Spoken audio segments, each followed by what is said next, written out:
नहमदुहु व नुसल्ली व नुसल्लिम अला रसूलिहिल व नबीइल अमीनिल करीमिर रऊफुर रहीम व अला आलिहि व अहलि बैतिहि तय्यिबीन व ताहिरीन वल मासूमीन अल अजमईन खुसूसन अला सय्यदिना गौसुल आज़म अला जद्दिहि नबीना अलैहिस्सलातु वस्सलाम फ़क़द क़ाल अल्लाहु तआला फ़ी कलामिहिल मजीद व फ़ुरक़ानिल हमीद अऊज़ु बिल्लाहि मिनश शैतानिर रजीम बिस्मिल्लाहिर रहमानिर रहीम क़ुल ला मन अलैहा फ़ानिन व यब्क़ा वज्हु रब्बिका जुल जलाली वल इकराम सदक़ल्लाहुल अज़ीम व सदक़ल्लाहु व रसूलिहिल नबियुल करीम इन्नल्लाहा व मलाइकतहु युसल्लूना अलन नबी या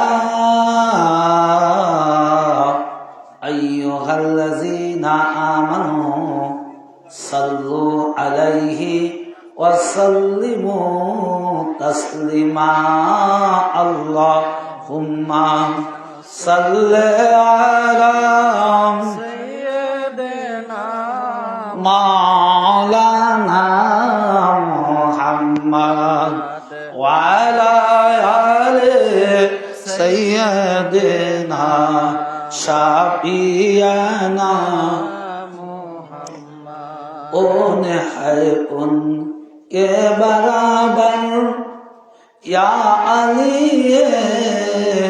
मर्तज़ा कौन है उन के बराबर या अली मर्तज़ा सैयदा है जिनके हमसर या अली मर्तज़ा अल्लाहुम्मा सल्लि अला सय्यिदिना मौलाना मुहम्मद व अला आलि सय्यिदिना शाफियाना तुम हो मौला ओ हसरवर या अली मर्तज़ा तुम हो मौला ओ हसरवर या अली मर्तज़ा तुम ओसी हो ओ पैगंबर या अली मर्तज़ा अल्लाहुम्मा सल्लि अला सय्यिदिना मौलाना मुहम्मद व अला आलि सय्यिदिना हबीबाना मुअज़्ज़ज़ सामीन किराम बाद मागरिब হতে শুরু করে অদ্যবধি সময় পর্যন্ত জশ্নে ঈদে বিলাদুন আলী আলাইহিস সালাতু ওয়াসসালাম উৎসব আনন্দের দিন উদযাপন উপলক্ষে আপনারা অদ্যবধি পর্যন্ত শীত সমস্ত কিছু উপেক্ষা করে মহব্বতের সহিত বসে আছেন। এজন্য আমরা সবাই একবার সেই মহান আল্লাহ তাআলার দরবারে শুকরিয়া জ্ঞাপন করে বলি আলহামদুলিল্লাহ। আলহামদুলিল্লাহ। কারণ এখানে অনেক লোক এসেছিল, সবাই কিন্তু নেই। হুজুরে পাক সাল্লাল্লাহু আলাইহি ওয়াসাল্লাম তানার কদম যুগলে তানারই পাক পাঞ্জাতন আহলে বাইত কিবলা কাবা আহলে বাইত কিবলা ও কাবা হতে শুরু করে বর্তমান জামানার ইমাম আমাদের আকা মাওলা, বর্তমান জামানার গদিনিশীন আমাদের পীর ও মুর্শিদ হযরত সৈয়দ শাহ ইয়াসুফ আলী আল কাদরি আলাইহিদ্দিন পাক সাল্লাল্লাহু আলাইহি সাল্লামের কদম যুগলে জানাই ভক্তিপূর্ণ তাজিম সিজদা ও সালাম। অতঃপর আজকের এই মাহফিল পাকে দূর দূরান্ত থেকে যে সকল পীর ভাই বোনেরা হাজির হয়েছেন, খাস করে মসজিদুল কাদরিয়া খানকায় মসজিদে কাদরিয়া চলনা আঞ্জুমানে কাদরিয়ার সম্মানিত সভাপতি সহ সকল সদস্যবৃন্দুর প্রতি লাইভ টেলিকাস্টের মাধ্যম হতে দেশ বিদেশ দূর দূরান্ত থেকে যারা আজকের এই আলোচনা শ্রবণ করছেন, সবার প্রতি রইল আমার পবিত্র ঈদে মিলাদুন আলী আলাইহিস সালাতু ওয়াস সালাম উপলক্ষে ঈদ মুবারকবাদ, শুভেচ্ছা, অভিনন্দন, সালাম। আসসালামু আলাইকুম রাহমাতুল্লাহি ওয়া বারাকাতুহু। আমি আজকে আপনাদের মাঝে কোরআন থেকে একটি আয়াত পাক তেলাওয়াত করেছি। এই আয়াত পাকের আলোকেই খুব অল্প সময় আপনাদের মাঝে আলোচনা করব, যদি আমার মালিক মওলা পাক তিনি দয়া করেন, কারণ তার দয়া ছাড়া আমরা বেকার, আমাদের চলার মতো কোনো শক্তি নেই। আল্লাহ তাআলা সূরা আর-রহমানের এই আয়াত পাক মহান আল্লাহ রাব্বুল আলামিন তিনি বলতেছেন, কুল্লু মান আলাইহা ফানিন ওয়া ইয়াবকা ওয়াজহু রাব্বিকা জুল জালালি ওয়াল ইকরাম, যে সেই দিন সমস্ত কিছু ধ্বংস হয়ে যাবে, কোনো কিছুই থাকবে না, একেবারে ধ্বংস হয়ে যাবে। ওয়াজহু চেহারা, রব বিকা রব্বু কি বলে রব বিকা অর্থাৎ প্রভুর চেহারা, মানে আপন সত্তা, সেই মহান আল্লাহর চেহারা ছাড়া যা কিছু থাকবে সমস্ত কিছু ধ্বংস হয়ে যাবে, শুধুমাত্র সেই মহান গরিয়ান সম্মান আল্লাহ তাআলার চেহারা ব্যতীত। তো এখানে এখন প্রশ্ন হলো যে আজকে দেখেন ধ্বংস কে হয়? বস্তুগত সত্তাই ধ্বংস হবে, যার আকার আছে এক কথা, যার আকার নাই সে কখনো ধ্বংস হবে না, তার প্রলয় নেই।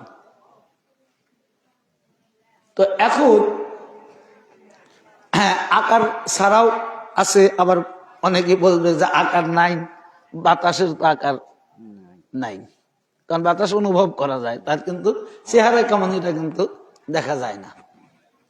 যদিও কোরআন পাক এখানে বলছেন কুল্লামান হা আলাইহা ফানিন ওয়া ইয়াবকা, অর্থাৎ বস্তুগত সত্তার কথাটাই কোরআন পাকের মধ্যে বলা হয়েছে। বাতাসটাও একটা বস্তু, কিন্তু সে বাতাসের যদি আকার নাও থাকে তবু হা ধ্বংস হয়ে যাবে। বেশক বায়ু এর কোনো আকার নাই, অনুভব করা যায়, এটাও ধ্বংস হয়ে যাবে, শুধুমাত্র থাকবে আল্লাহর সত্তা, আল্লাহর চেহারা। তা এখন এই যে দুনিয়ার শুরু থেকে শুরু করে আদম আলাইহিস সালাম থেকে শুরু করে অদ্যাবধি পর্যন্ত, এটা কিন্তু আপনারা প্রত্যেকটা মতানৈক্যের আলেম প্রত্যেকেই আল্লাহ নিরাকার, আল্লাহর আকার নাই, এই ওয়াজি করতেছে। আল্লাহ নিরাকার, তবে তিনি ইচ্ছা করলে আকার ধারণ করতে পারেন, এটা তার ক্ষমতা, কিন্তু এটা করতে পারেন এটা বলা হচ্ছে, কিন্তু তার যে আকার নাই এটাই কিন্তু বেশিরভাগ ওয়াজ হচ্ছে। তো যার আকার নাই সেই সত্তা কিভাবে থাকবে?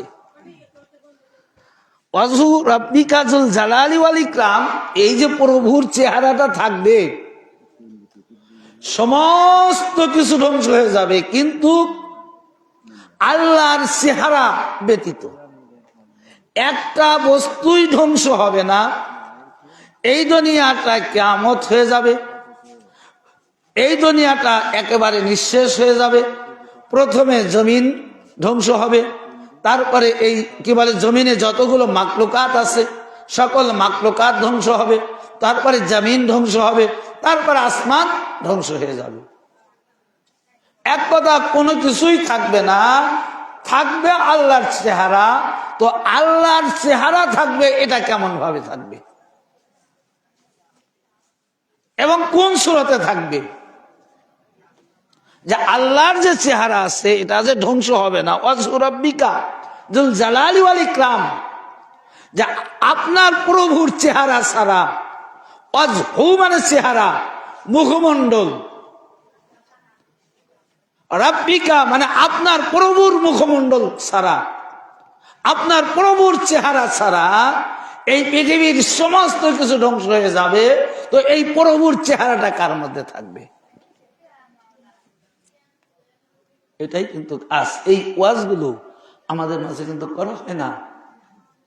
রজব মাসের ওয়াজ করা হয়, রজবের ফজিলাত ওয়াজ করা হয়, রজব উৎকৃষ্ট মাস এ সম্পর্কে ওয়াজ করা হয়, কিন্তু এই উৎকৃষ্ট মাস কেন হলো এটাও করা হয় না।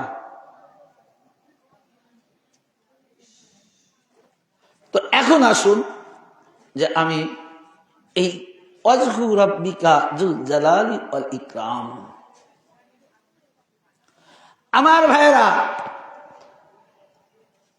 আল্লাহর চেহারা শুধু এই দুনিয়ার জিন্দেগিতেই থাকবে না, মানে দুনিয়াতে তো ধ্বংস হবেই না, থাকবেই থাকবেই। এই দুনিয়া ধ্বংস হয়ে যাবে, হাসর হবে, মাহশার হবে, সেদিনও আল্লাহর এই চেহারাবান ব্যক্তিরা থাকবে, তারা ধ্বংস হবে না, তাদের কোনো বিপদ আসবে না, তাদের কোনো কিছুই হবে না। তার একটা হাদিস শরীফ হুজুর পাক সাল্লাল্লাহু আলাইহি সাল্লাম তিনি বলেছেন যে রোজ মাহশারের দিন যখন আসমান সূর্য মানুষের মাথার আধ উপরে থাকবেন, মগজ এত পরিমাণ উত্তপ্ত গরম হবে সূর্যের তাপে, এই মগজগুলো গলে মানুষের শরীর দিয়ে বের হবে। প্রত্যেকটা মানুষ শান্তির জন্য জায়গা খুঁজবে, পিপাসায় কাতর থাকবে, পানির জন্য জায়গা এক ফোঁটা পানি খুঁজবে। সেই মহাশয় সেই কঠিন দিনে আল্লাহর নবী বলতেছেন যে আমার আহলে বায়তের আশিকান যারা হবে, আমার আহলে বায়তের মুহিব্বিন যারা হবে, যাদের হৃদয়ের মধ্যে আহলে বায়তের ভালোবাসা থাকবে, তারা কি করবে? তারা ওই সূর্যের তাপ তারা পাবে না, তাদের শরীর মগজ গুলে শরীর দিয়ে ঘাম বের হবে না, তারা পিকনিক করবে, তারা খাবার খেয়ে তারা আনন্দের মধ্যে খাবে আর আনন্দ করবে। কারা? যারা আহলে বায়তের প্রেমিক থাকবে, নবীর আওলাদের ভালোবাসা যাদের হৃদয়ের মধ্যে থাকবে। হাদিস আমার ভাইয়েরা, যদি তাদের চেহারা এই জন্য কোরআন পাক সত্য, কোরআন পাক কখনো মিথ্যা হয় না, কোরআন সত্য নির্ভেজাল বাণী।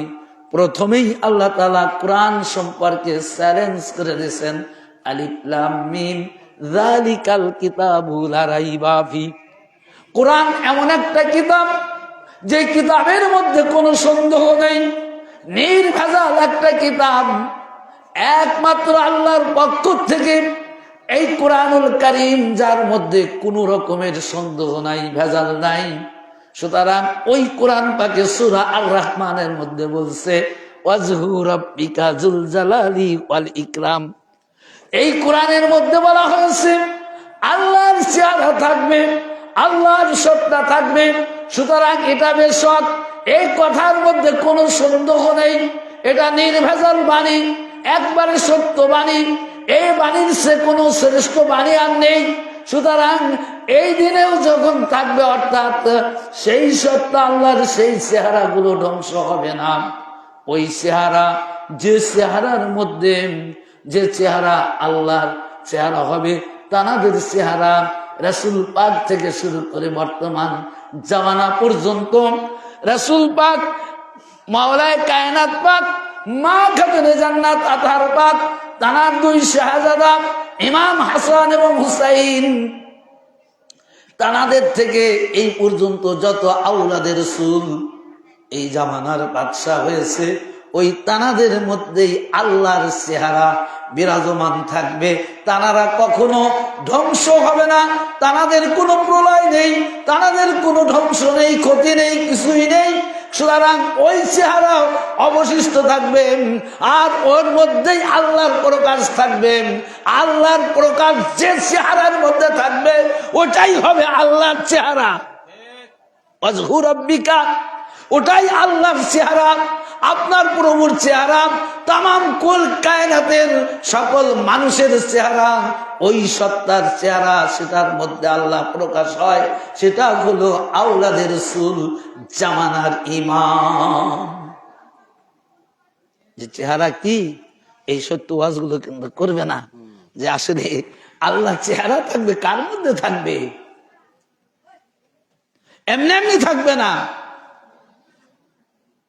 আর কিয়ামতের দিন যে হাদিস খানা বললাম, যে মানুষ বিপদগ্রস্ত হয়ে ইয়া নাফসি করবে, আর ওই সময়ও আল্লাহর সেই চেহারা, আল্লাহর সেই ওয়াজহু রাব্বিকা, আমাদের আপনাদের প্রভুর সেই চেহারাটা ওই দিনও ধ্বংস হবে না, বরং ওই দিনে কি করবে, আল্লাহর ওই চেহারা আওয়ালি রাসূল জামানার গাউস জামানার ইমামেরা কি করবে, তানাদের আশেকানদেরকে নিয়ে পিকনিক করবে, খাবে, পিকনিক করবে। তো সেই কারণেই যে মওলায়ে কায়নাত পাক যেমন রাসূল পাক সাল্লাল্লাহু আলাইহি সাল্লাম নবুয়াতের মালিক বাদশাহ, রাসূল পাক হতে শুরু করে মানে তার পূর্বে, রাসূল পাক থেকে পূর্বে যত নবী রাসূল এসেছে, প্রত্যেকটা নবীর কি বাদশাহ ইমাম হুজুর পাক, হুজুর পাক। আর হুজুর পাকের পরে, রাসূল পাকের পরে মওলায়ে কায়নাত পাক আজকে জানার বিলাদাত রজনী পালন করা হচ্ছে। যে কেমন ঘোষিত করছে, যে মর্যাদা তো অনেক শ্রেণী বিভাগ আছে না, দেখা যায় যে কারো মর্যাদা বেশি কম আছে, এটা সত্য। কিন্তু মওলায়ে কায়নাত পাক হযরতে শেরে খোদা হায়দারে কাররার আলী আলাইহিস সালাম পাকের এমন একটা মর্যাদা দিয়ে আল্লাহ তাআলা প্রেরণ করেছেন, যে ওই মর্যাদার মালিক সমকক্ষ পৃথিবীতে কোনো মানুষ তো দূরের কথা কেউ হতে পারবে না, কেউ হতে পারবে না। আপনারা অনেক ঘটনা শুনছেন, ইউটিউব খুললে আপনারা খবর দেখবেন, বিভিন্ন আশ্চর্যজনিত খবর দেখতে পাবেন। কোনদিন শুনেছেন কোন মানুষ, মানে খানায় কাবা তো দূরের কথা, মসজিদের ভিতর তো দূরের কথা, মসজিদের বারান্দায় কোনো মানুষের কোনো বাচ্চার জন্ম হয়েছে, ডেলিভারি হয়েছে? কি আপনারা শুনছেন এ পর্যন্ত কোন খবরে? এত আশ্চর্যের খবর শুনতেছেন, এত এত ইউটিউব খুলবেন, ফেসবুক খুলবেন, পেপার পত্রিকায় যাবেন, টিভি চ্যানেলের মধ্যে যাবেন, কত রকমের আশ্চর্যজনক খবর। এমন দিন নাই এমন কোন আশ্চর্যজনক ঘটনা সারা বাংলাদেশ সহ বিশ্বের মধ্যে কোনো না কোনো জায়গায় ঘটছে না, ঘটতেই আছে। আমার ভাইয়েরা, এত আশ্চর্যজনক ঘটনা ঘটছে, কিন্তু এই ঘটনাটা ঘটে নাই যে কোনো মা বাচ্চা প্রসব করেছে মসজিদের মধ্যে। আমার ভাইয়েরা, হযরত ঈসা আলাইহিস সালাম তানার আম্মা মরিয়ম, তিনি বাইতুল মুকাদ্দাসের সেবা করতেন, খেদমতগারে খাদেমা ছিলেন। সারাক্ষণ বাইতুল মুকাদ্দাস তিনি কি করতেন? দেখাশোনা করতেন। তো যখন ঈসা আলাইহিস সালাম এই ধরাধামে আগমন করবে, আল্লাহ রাব্বুল আলামিন তাকে সরায় দিলেন। আজকে আলেমরা, মোল্লারা, মাওলানা, মুফতি, মুহাদ্দিস, মুফাসসির ফতোয়া দিয়ে বেড়াচ্ছে, বাইতুল মুকাদ্দাসের সম্মান রক্ষা করার জন্য, পবিত্রতা রক্ষা করার জন্য হযরতে মরিয়ম আলাইহিস সালাতু ওয়াস সালামকে মসজিদুল মুকাদ্দাস থেকে বাইরে বের করে দেওয়া হয়েছিল। আমার ভাইয়েরা, এটাই যদি সত্য হতো, কারণ আল্লাহর সম্মান রাখবেন, আল্লাহর ঘর পবিত্র, আল্লাহ পবিত্র রাখবেন, আর হযরতে ঈসা আলাইহিস সালাম তিনি আল্লাহর পবিত্র, এটা আপনারা জানেন। হযরতে জিবরিল আলাইহিস সালাম যখন মরিয়ম আলাইহিস সালামের নিকট এসে সুসংবাদ দেয় আপনার একটি কি হবে, বাচ্চা হবে, অর্থাৎ এখানে বলা হয়েছে কোরআনের ভাষায় হযরতে মরিয়ম আলাইহিস সালামের দেহ উপর জিবরিল আমিন ফুঁক দিয়েছিল, আর ওই ফুঁকের কারণে হযরতে ঈসা আলাইহিস সালাম মরিয়ম আলাইহিস সালামের গর্ভে ধারণ করে। এই জন্য ঈসা রুহুল্লাহ বলা হয়। ঈসাকে কি বলা হয়? রুহুল্লাহ বলা হয়। কেন? যে জিবরিল আলাইহিস সালাম ফুঁক দিয়েছিলেন ঈসা আলাইহিস সালামের। যখন মরিয়মের মধ্যে ঈসা আলাইহিস সালামকে রাখা হয় তখন জিবরিল আলাইহিস সালাম ফুঁ দিয়েছিলেন, এই জন্য রুহুল্লাহ বলা হয়। তাহলে এখন কত বড় পবিত্র সত্তা হতে পারে যে আল্লাহর হুকুমে জিবরিল আলাইহিস সালাম ফুঁক দিয়েছেন, জিবরিলের বাতাস। এই পবিত্র সত্তাকেও আল্লাহ তাআলা মসজিদের মধ্যে প্রসব না করায় বাইরে নিয়ে গেলেন। তাহলে এখানে কারণ একটাই, যে প্রথমে যে বলেছি যে মাওলায়ে কায়নাত পাক এই পৃথিবীর মধ্যে একমাত্র জন্ম খানায় কাবার মধ্যে থাকবে, এই রকম আর কোন শিশু এই পৃথিবীতে আল্লাহ তাআলা প্রেরণ করবে না। কোন মসজিদ তো দূরের কথা, বাইতুল মুকাদ্দাস তো দূরের কথা, খানায় কাবা তো দূরের কথা, মসজিদের নববী তো দূরের কথা, সাধারণ একটা মসজিদের মধ্যেও হযরতে অর্থাৎ মাওলা আলী আলাইহিস সালামের মতো আর কাউকে মসজিদ ঘরে আগমন করাবে না। এটাই ছিল মূল মারেফাত, যার কারণে হযরতে মরিয়মকে আল্লাহ তাআলা দূরে সরায় দিলেন। এই ওয়াজটা কেউ করে না, পবিত্রতা রক্ষা। তা আল্লাহর হুকুমের চেয়ে আর পবিত্র বস্তু কে হতে পারে? আল্লাহ তাকে তো জিবরিল দিয়ে হুক দেওয়া হয়েছে। তাহলে চিন্তা করেন যে আল্লাহর হুকের চেয়ে, আল্লাহর হুকুমের চেয়ে আর পবিত্র কোন সত্তা হতে পারে ভাই? কখন হতে পারে না। সবচাইতে বড় পবিত্র আল্লাহ, এবং আল্লাহর থেকে আল্লাহর মুখ। তো এখন সেই মাওলায়ে কায়নাত পাককে এই খানায় কাবার মধ্যে আল্লাহ তাআলা প্রেরণ করলেন এই কারণে যে এই সম্মানের তো আর কোন, এই মর্যাদাটা আর কেউ পাবে না। একমাত্র খাস খুসুসিয়াত এটা মাওলায়ে কায়নাত পাকের জন্যই আল্লাহ তাআলা নির্ধারণ করে দিয়েছেন। খানায় কাবাতে জন্ম মাওলা কায়নাত পাকের জন্যই নির্ধারিত। আজকে যদি কোনো মসজিদ ঘরে বা কোনো জায়গায় যদি কোনো অপবিত্র বস্তু লাগে, ওটা কি করতে হয়? ধুয়ে পরিষ্কার করতে হয়, পরিষ্কার করতে হয়। আর মাওলায়ে কায়নাত পাক কেমন পবিত্র দেখেন, কেমন পবিত্র বস্তু, যে মাওলায়ে কায়নাত পাক খানায় কাবাতে জন্মগ্রহণ করার সাথে সাথে খানায় কাবার মধ্যে মাওলায়ে কায়নাত পাক হযরত আলী আলাইহিস সালাম জন্মের সাথে সাথে আল্লাহ তাআলা খানায় কাবার মর্যাদা বৃদ্ধি করে দিলেন। যে খানায় কাবা আগে যেরকম যে পরিমাণ মর্যাদা ছিল, পবিত্র ছিল, মাওলায়ে কায়নাত পাকের আগমনের সাথে সাথে খানায় কাবার মর্যাদা বৃদ্ধি পেয়েছে, খানায় কাবার পবিত্রতা বৃদ্ধি পেয়েছে। কি যে যখন মাওলায়ে কায়নাত পাক খানায় কাবার মধ্যে আগমন করেছেন। কারণ কি? কারণ ওয়াজহু রাব্বিকা যুল জালালি ওয়াল ইকরাম, আপনারা এটা জানবেন যে দেখবেন যে মাওলানা কায়নাত পাকের নামের সাথে একটা উপাধি অর্থাৎ টাইটেল আছে, হযরতে আলী কারামাল্লাহু ওয়াজহু। আলী কারিমাল্লাহু ওয়াজহু এর অর্থ কি, এর ট্রান্সলেট কি হবে, ওয়ার্ড মিনিং কি হবে?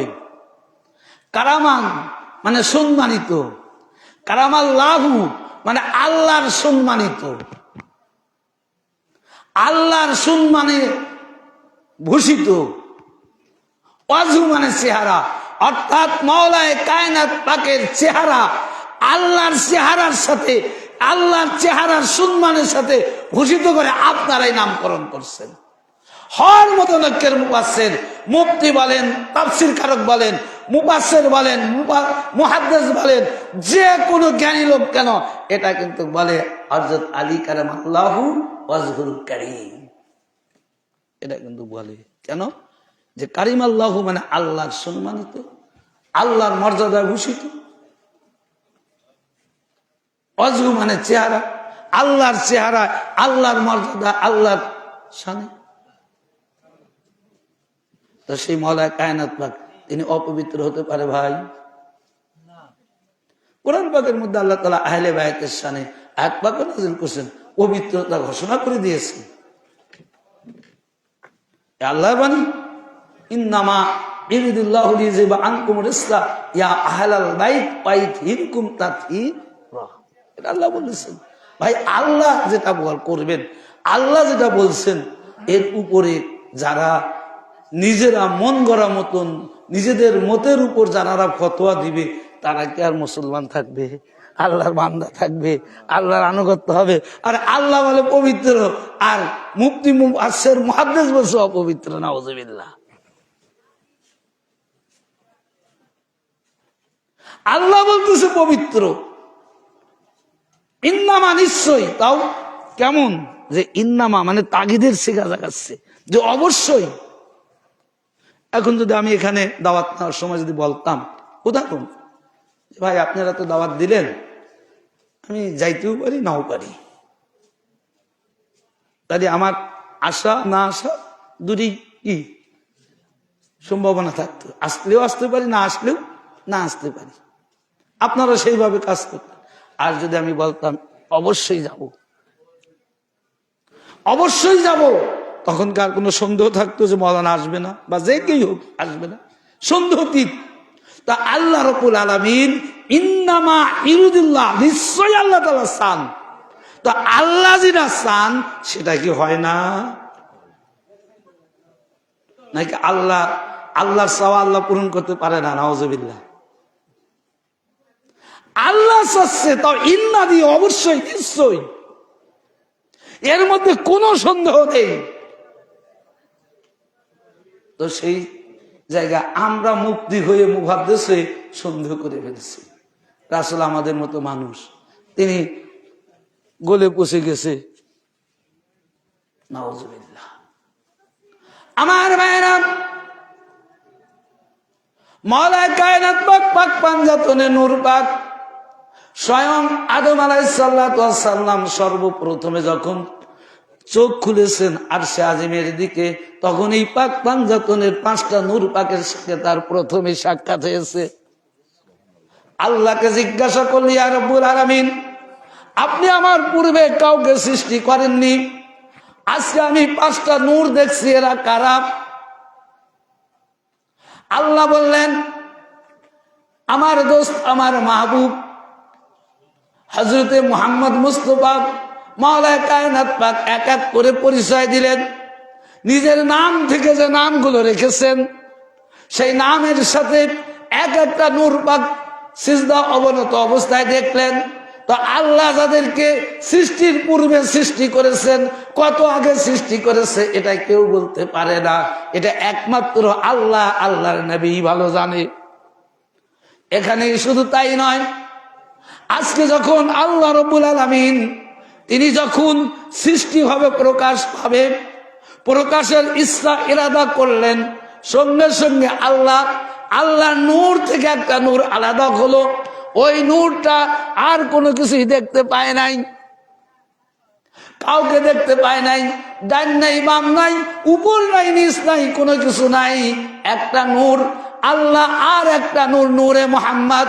যখন নূরে মুহাম্মদ আল্লাহর নূরটাকে দেখলো তখন তিনি বললেন লা ইলাহা ইল্লাল্লাহ, অর্থাৎ ইয়া রব্বুল আলামিন আপনি ছাড়া আর কোনো সত্তা নাই। আর আল্লাহ বললেন না, আর একটা সত্তা আছে। পরের অংশটা আল্লাহর বাণী, আগের অংশটা যে লা ইলাহা ইল্লাল্লাহ নফি এবং ইসবাতের জিকির করা হয়। একটা নফি নাই আর একটা ইসবাত হা সুসুক, এই দুইটা জিকির সকাল সন্ধ্যায় করে, সকল মাযহাবের পীররা করে, সকল তরিকতের আলেমরা করে, সকল মুফতি মুহাদ্দিসরা করে। লা ইলাহা ইল্লাল্লাহ নেহি বাসক এটা শব্দ, আর মুহাম্মদ রাসূলুল্লাহ এটা ইসবাত হা বাসক শব্দ। এই হা বাসক না বাসক এই জিকির সকাল সন্ধ্যায় করতেছো আর বলতেছো যে আল্লাহ ছাড়া আর কিছু নাই। আল্লাহ নবী তো আছে, এই জন্য আল্লাহ বললেন যে আর বলা হে আমার মাহবুব, আমি একাই না, আর একজন আছে, সে হলো মুহাম্মাদুর রাসূলুল্লাহ। আমি নেহি, আমি নফি ইসবাত, নফি আর ইসবাত হলো আপনি। আমার সত্তা ততক্ষণ খুঁজে পাবে না, নবী তো নাই থাকবে, বিলীন থাকবে। দেখেন আল্লাহর এই কালিমার মধ্যেও কত সুন্দর শিক্ষা রয়েছে। নবী মানে কি? না বাসু, নবী মানে না বাসু। ওই যে আজহু রাব্বিকা যুল জালালি ওয়াল ইকরাম, এখানেও দেখেন এই সত্তা বিরাজমান কার মধ্যে? ইসবাতের মধ্যে। তো ইসবাত কার নাম? মুহাম্মাদুর রাসূলুল্লাহ। আমার ভাইয়েরা, আল্লাহ এখানেও শিক্ষা দিচ্ছে যে বান্দা যখন আমার জিকির করবে, নবীর জিকির করবে, এই নবী কোনোদিন খুঁজে পাবে না, পাবে না। এই নবীর কোনোদিন এর উপর নিচ কোনো কিছুই পাবে না, ততক্ষণ পাবে না যতক্ষণ ইসবাত হা বাসুক জিকির না করবে। তা হা বাসুক জিকির হলো মুহাম্মদ রাসূলুল্লাহ। যখন মুহাম্মদ রাসূলুল্লাহ এই নামের জিকির অর্থাৎ ইসবাত হা বাসুক জিকির যখন করবে, তখন আল্লাহর অস্তিত্ব খুঁজে পাবে কার মধ্যে? ওয়াজহু রাব্বিকা যুল জালালি ওয়াল ইকরাম। আল্লাহর চেহারা এই যে ধ্বংস হবে না, সেই চেহারাটা সর্বপ্রথমে মুহাম্মদ রাসূলুল্লাহ সাল্লাল্লাহু আলাইহি সাল্লামের মধ্যে পাবে। সুবহানাল্লাহ, জোরে বললেন না? সুবহানাল্লাহ। চিন্তা করেন যে আজকে কি অবস্থা ভাই, যে ইসবাতের জিকিরের মধ্যেই আল্লাহর অস্তিত্ব, নবীর মধ্যে আল্লাহর অস্তিত্ব নাই। নবী ইসবাতের জিকির কিন্তু শিক্ষা দেওয়া হয়, প্রত্যেকটা তরিকাতের পীর সাহেবেরা নবী ইসবাতের জিকির করে। তা নবী ইসবাতের হাকিকাতটা এটা দেখেন যে নবী নাই আর ইসবাত আছে, হা বাসু। তো আছে কখন? যখন নবীর জিকির করে ইসবাতের উপর নিসবাত করে, অর্থাৎ হা বাসুকের দিকে নিসবাত করে, তখন আল্লাহর চেহারা বেশি ওঠে। এই জন্য কোরআন পাকের মধ্যেও বলেছেন যে তানারাই মুমিন, তানারাই মুমিন যারা আল্লাহ এবং আল্লাহর নবীর মধ্যে আলাদা পার্থক্য নির্ণয় করে না। আর একমাত্র তানারাই কুফরি করবে যারা আল্লাহ এবং আল্লাহর নবীর মধ্যে পার্থক্য খুঁজে বেড়াবে, নির্ণয় করবে। দেখেন আল্লাহর সৃষ্টির থেকে সিস্টেম কিন্তু সঠিক রয়েছে। এটা আল্লাহর সেই ওয়াহদানিয়াত থেকে, যখন আল্লাহ এক ওয়াহদানিয়াত, সেই ওয়াহদানিয়াত থেকে আল্লাহর সৃষ্টির সিস্টেম ঠিকই রয়েছে, কিন্তু আমরা বুঝি না। যার কারণে আজ আমাদের মধ্যে এত দলাদলি, এত ফিতনা, এত ফ্যাসাদ। আজকে কেন ফ্যাসাদ হবে ভাই? আমরা তো মুসলমান, এক নামাজ পড়ি একইভাবে। প্রত্যেকটা মুসলমান যারা নামাজ পড়ে ভাই, আপনারা বলেন তো তানারা কি 13 ফরজ দিয়ে নামাজ আদায় করে না, নাকি 14 ফরজ কেউ করে, নাকি 1 ফরজ কমে করে? কেউ 1 ফরজ বেশিও করে না, 1 ফরজ কমও করে না। আপনিও নামাজ পড়ছেন 13 ফরজ আদায় করে, আরেকজনও নামাজ পড়ছে 13 ফরজ আদায় করে। তো আপনিও 13 ফরজ আদায় করছেন, আমিও 13 ফরজ আদায় করছি। তাহলে আমার আপনার মধ্যে কেন এত ডিভাইডেড হবে?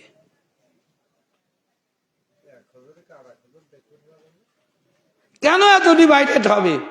ওই যে মূল কারণ, যে আল্লাহ যেটা বলেছেন, আল্লাহ যেটা করেছেন, এর মধ্যে আমাদের কারো আকীদা বেশি, কারো আকীদা কম, আবার কারো আকীদাই নাই।